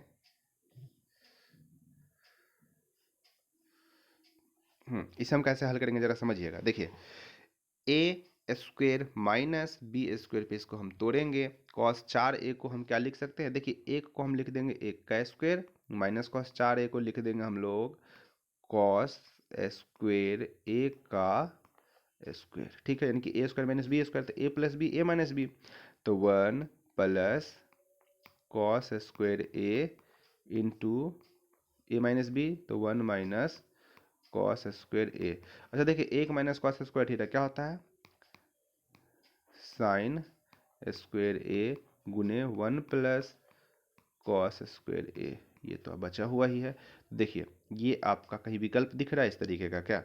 ये देखिए विकल्प कहीं दिख रहा है, sine square a into cos square 1 plus cos square a, ये देखिए कहीं पे ये रहा आपका विकल्प डी। अब विकल्प कॉस डी को ध्यान से देखिए, sign square a into 1 plus cos square ए, यही आपका सही उत्तर हो जाएगा। नेक्स्ट क्वेश्चन है आपका कि रूट 2 कॉस थीटा बराबर 1 है, तो थीटा का वैल्यू क्या होगा? बेहद आसान सवाल। इसे देखिए कैसे हम लोग करेंगे, यहाँ पे हम लोग क्या लिख सकते हैं? रूट 2 कॉस थीटा, यानी कि कॉस थीटा बराबर हम लोग क्या लिख सकते हैं? 1/√2 लिख सकते हैं क्या? और ये वैल्यू कब होता है? जब थीटा का वैल्यू कितना होता है? 45 डिग्री होता है, अतः 45 डिग्री हमारा सही जवाब हो जाएगा। अगला प्रश्न है कि टेन थीटा बराबर पी बटे क्यू है, तो cos theta plus cos theta plus sine theta बटा cos theta minus sine theta का मान कह रहा है निकालने के लिए। देखिए टेन थीटा की मैं बात करूं तो ये हो गया ऊपर से, ऊपर वाला मेरा क्या हो गया? ये हो गया मेरा लंब, ये हो गया मेरा आधार, तो कर्ण हम निकाल सकते हैं, यानी कि एच हम निकाल सकते हैं, ये क्या हो जाएगा? अंडर रूट लंब स्क्वायर यानी कि पी का स्क्वायर जोड़ आधार स्क्वायर तो जोड़ क्यू का स्क्वायर। हमारे पास ये कर्ण का वैल्यू निकल गया। Cos theta plus sine theta, तो कॉस थीटा का मान देखिए क्या हो जाएगा? ये हो जाएगा आपका आधार बटा कर्ण, तो आधार क्या है? क्यू, यानी कि इसे हम क्या लिख सकते हैं? क्यू बटा under root h square plus q square, या फिर आप सीधे देखिए यहाँ से हम इस तरीके से भी लिख दे रहे हैं, सिंपल सा बात है, इसे हम ऐसे लिख दे रहे हैं, ज़रा समझने का प्रयास करिएगा।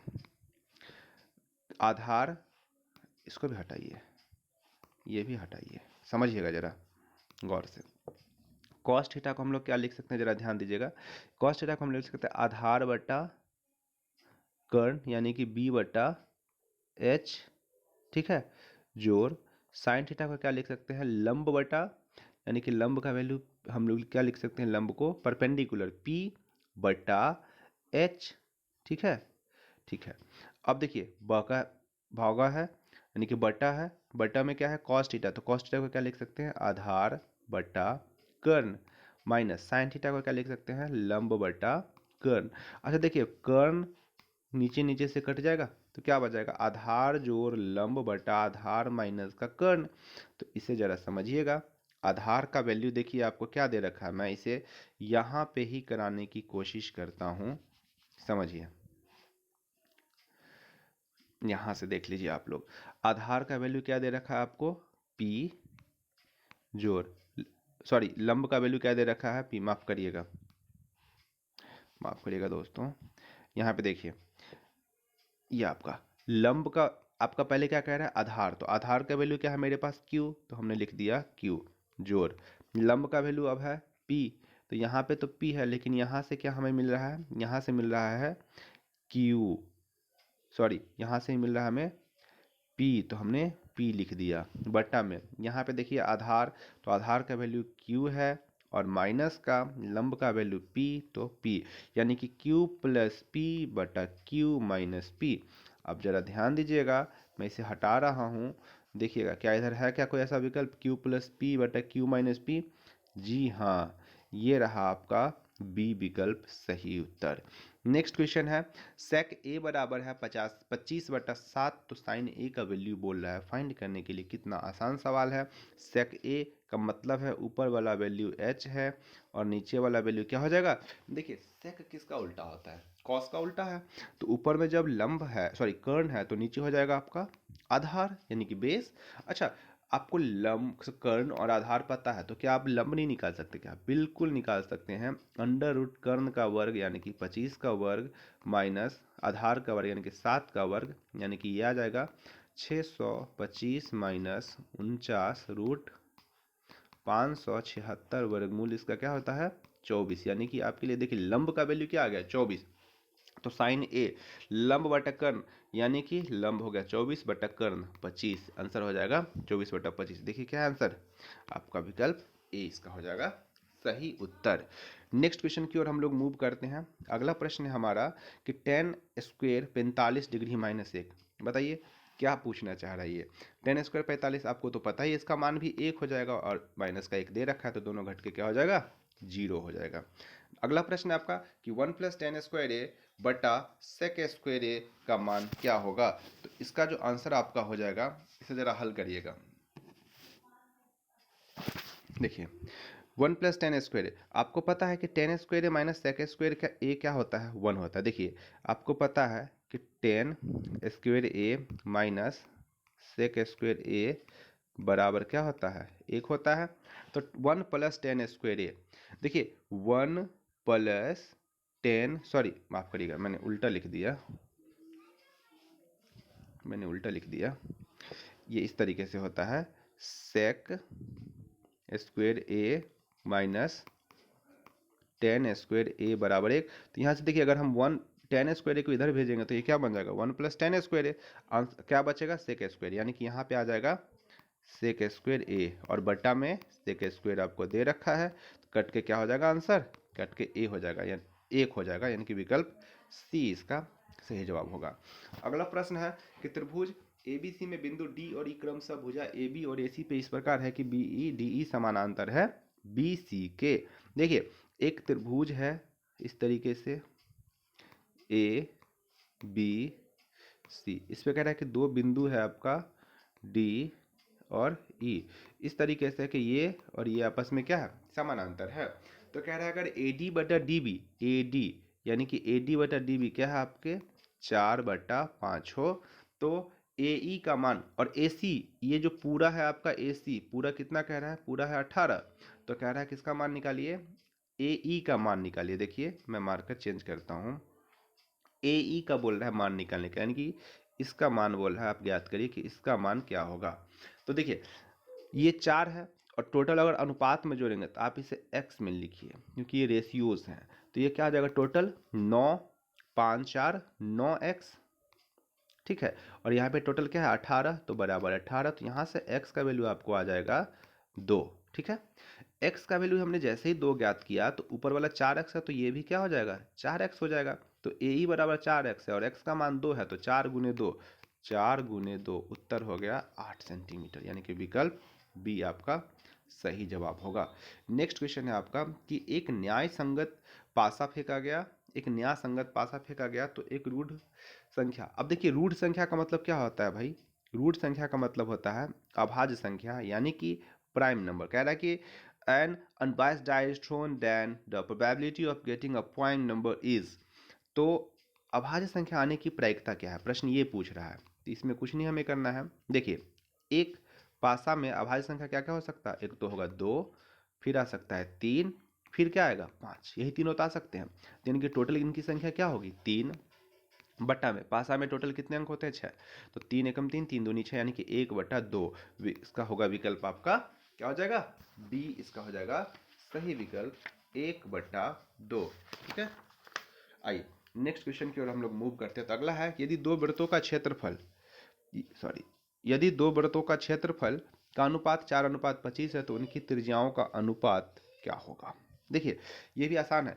जब वृत्त का त्रिज्या बोल रहा है ना, तो आप कुछ नहीं करिए, इसके क्षेत्रफल को क्या कर लीजिए, वर्गमूल कर लीजिए। तो 4 का वर्गमूल और 25 का वर्गमूल, इसके क्षेत्रफल को वर्गमूल, तो 4 का वर्गमूल 2 और 25 का वर्गमूल 5, यानी कि 2:5 में आ जाएगा। तो क्या है विकल्प डी इसका सही जवाब हो जाएगा। नेक्स्ट क्वेश्चन है आपका, बने रहना है। देखिए 90 क्वेश्चन हमने कंप्लीट कर लिए, बस 10 प्रश्न और बचे हुए हैं। कह रहा है कि अच्छी तरह फेंटी गई एक ताश की गड्डी में एक पत्ता यादृच्छिकता निकाला गया तो इसमें लाल अच्छा देखिए तस्वीर की बात कर रहा है यहाँ पे, समझिएगा मेरी बात, तस्वीर। अब ताश के पत्ते में अगर मैं तस्वीर की बात करूं तो 3 ही तस्वीर होते हैं, एक होते हैं गुलाम, बादशाह और क्वीन, यानी कि गुलाम, जैद, किंग एंड क्वीन, यानी कि 3।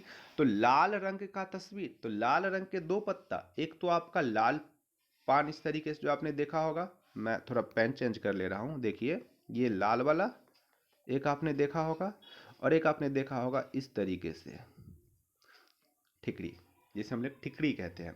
देखिए तो 2 रंग के हो गए ना, तो इसके भी 3 होंगे जे के क्यू और इसके भी होंगे जे के क्यू, यानी कि टोटल कितने 6।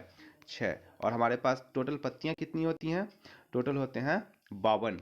तो 52, तो इसे काटिए, 3 दूनी 6, सॉरी 2 तिया 6 और 26 दूनी 52, यानी कि 3/26, विकल्प डी इसका सही जवाब हो जाएगा। अगला प्रश्न है, यदि किसी बंटन का माध्य और माध्यक क्रमशः 4.6 तथा 4.8 हो तो बहुलक क्या हो जाएगा। ये बहुत ही आसान सवाल है और बहुत ही बार बार पूछे जाने वाला सवाल है। मैं ऐसा कह सकता हूँ कि ये बार बार पूछे जाने वाला सवाल है। देखिए इसका उत्तर कैसे हम लोग निकालेंगे, जरा ध्यान दीजिएगा।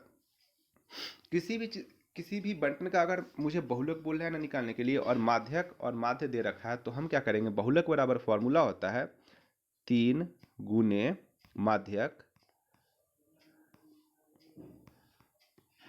3 गुने माध्यक माइनस 2 गुने माध्य। अच्छा ध्यान दीजिएगा, यहाँ पे देखिए माध्यक क्या दे रखा है, सॉरी ये आपका माध्य दे रखा है, ये देखिए माध्य दे रखा है 4.6 और माध्यक दे रखा है आपको 4.8। तो 3 गुने 4.8 माइनस 2 गुने 4.6, इसे हल करेंगे तो 8 त्रिक 24, 4 तिया 12, यह आ जाएगा 14.4 माइनस 46, 4.26 और 2 मल्टीप्लाई होगा 9.2, घट के क्या आ जाएगा आपका 5.2, यानी कि बहुलक कितना हो गया इसका, बहुलक हो गया आपको 5.2। आंसर हो जाएगा विकल्प सी सही जवाब। अगला प्रश्न है देखिए कि प्रेक्षण 8, 12, 7, 14, 16, 6, 13, 15 का माध्यक क्या होगा।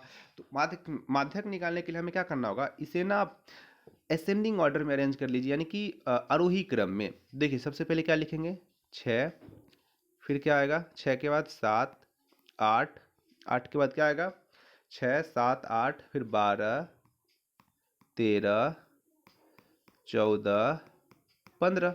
अब 3 को इधर से हटाइए, 3 इधर से हटाइए, क्या बच गया 12, यानी कि इसका विकल्प आपको क्या मिल जाएगा,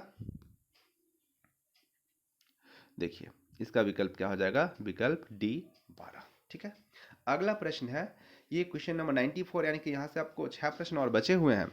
माध्यक का 3 गुना, अभी अभी मैंने ये सवाल करा है कि माध्यक का 3 गुना, यानी कि 3 गुने माध्यक माइनस 2 गुने माध्य क्या होता है, यह बहुलक के बराबर होता है। ठीक है, अगला प्रश्न है आपका कि एक घड़ी के मिनट वाली सुई द्वारा 1 मिनट में बनाया गया कोण।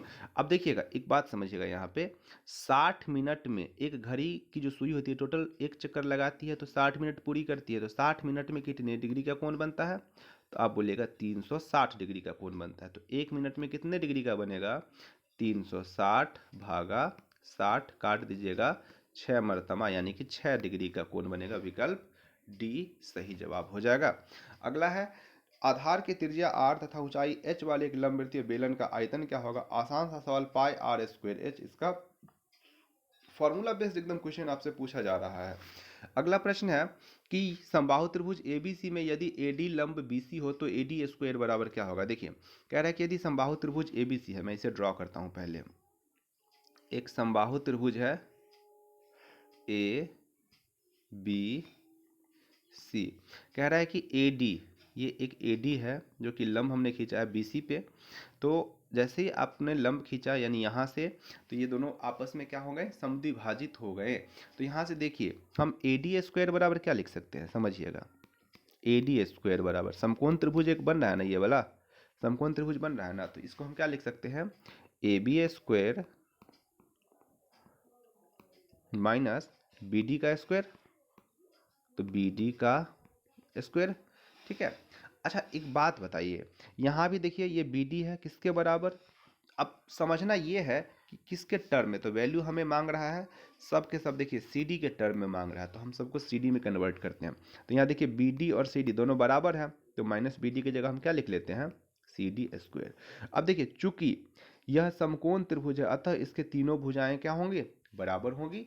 अब ये जब आधा है तो ये वाला ये कितना हो जाएगा, मान लीजिए इसका अगर मान 1 है तो ये मान क्या हो जाएगा, 2 गुना हो जाएगा ना, ठीक है ना।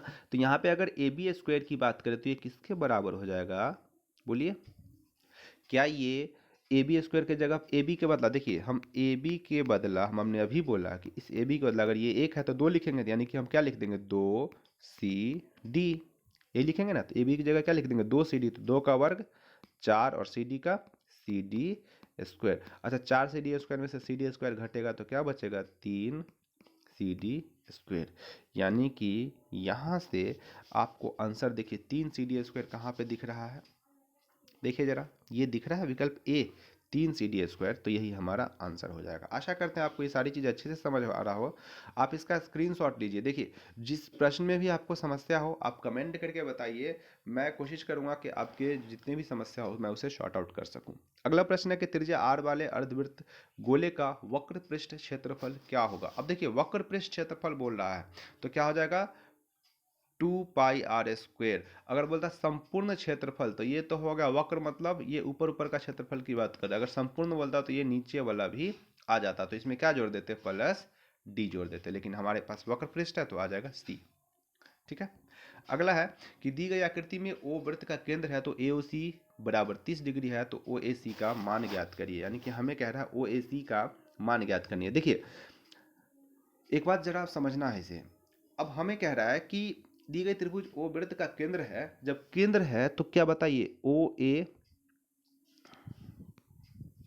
ये आपका OA और ये आपका OC दोनों तो त्रिज्या हो गया, यानी कि ये दोनों बराबर है, जब बराबर है तो क्या सामने वाले कोण भी क्या होंगे, बराबर होंगे, यानी कि ये कोण आपका x है तो ये भी कोण आपका क्या हो जाएगा, x हो जाएगा। तो देखिए एक त्रिभुज के तीनों कोण का योगफल कितना होता है, 180 डिग्री, तो हम लिख सकते हैं x प्लस x प्लस 130, तो x प्लस x यानी कि ये हो जाएगा 2x प्लस 130 बराबर कितना, 180 डिग्री। हल करेंगे तो 130 घटेगा तो क्या बचेगा, 50, 2x बराबर, तो x का मान क्या आ जाएगा, 50/2 यानी कि 25 डिग्री।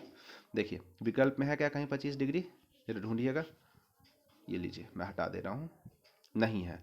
तो हम आंसर क्या टिक कर लेंगे, इनमें से कोई नहीं। नेक्स्ट क्वेश्चन है आपका 90। ओके, ये आपका लास्ट क्वेश्चन है। 14 का मिलान चिन्ह कह रहा है, ज्ञात करिए। बड़ा आसान सा सवाल। देखिए मिलान चिन्ह यानी कि हम टैली मार्क की बात करें तो कैसे लिखते थे, याद करिए। 3 4 और ये हुआ 5, 1 2 3 4, ये हुआ 5, यानी कि 5 5 10, 1 2 3 4, 5 5 10 4 14। ऐसा कौन है, ये देखिए डी विकल्प आपको ऐसा मिल रहा है। तो यहाँ पे हमने ख़त्म कर लिए हैं पूरे 100 ऑब्जेक्टिव्स आपके बिहार बोर्ड मॉडल पेपर के। एक चीज़ और, आपको सारे विषय के मॉडल पेपर के ऑब्जेक्टिव आपको इस चैनल पे अपलोड कर दिया जाएगा। आप जितना ज़्यादा से ज़्यादा हो सके इस वीडियो को शेयर करें, लाइक करें, सब्सक्राइब करें चैनल को, ताकि ऐसे ऐसे अच्छे अच्छे वीडियो और मैं आप तक पहुंचा सकूं। अपने दोस्तों में साझा ज़रूर करें, ठीक है। चलिए तब तक के लिए धन्यवाद।